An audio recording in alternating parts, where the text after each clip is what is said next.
Yes, Councilmember Cachola. Doctor,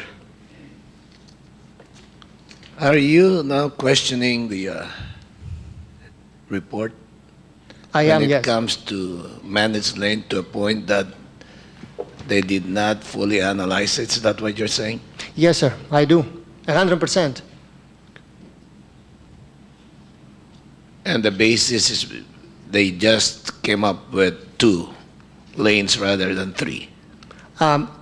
It's actually threefold. One is they came up with 2 lanes, but they subtracted a lane. And the second one is that they came with 2 lanes instead of 3. Then they subtracted a lane. And the third one is that they used what they say the state's Nimitz Viaduct, which didn't have any off-ramps because that was supposed to be a short project.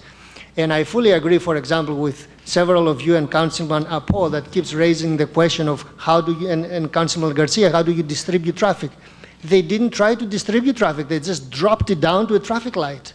That's what they did. They dropped those 2 lanes, and then there is a traffic light. And that facility became instantly congested. So your point is very valid, but that's the alternatives analysis, not a fully engineered solution. So if you add the 3 lanes just like what you're telling now, the results when it comes to the outcome, ridership, number of cars, the effectiveness of that mode will be different from what is in the report. That is correct. Actually, we can think it by logic that if the express buses can do 14 miles in 14 minutes, the ridership on the buses will be at least as good as the rail because you continue on the same bus to take you to your exact destination instead of having to do transfers. So the other main question that they have been saying in the report is from point A to point B, once you reach point B, like downtown, then it's gridlock. So that's the distribution. Right. And they said that when you go to point B, you have to improve a lot of roads and spend billions of dollars improving roads. You question that too?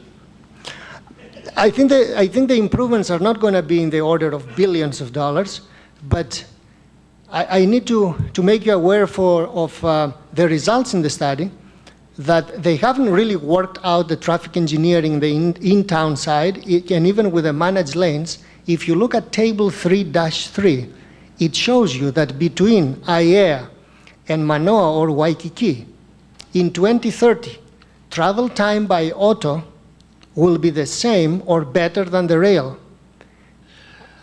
So really, even with not completely thought out traffic engineering and based on Panos Bringerhoff alternatives analysis, automobile will still be more efficient between, say, downtown and UH, IAEA and UH,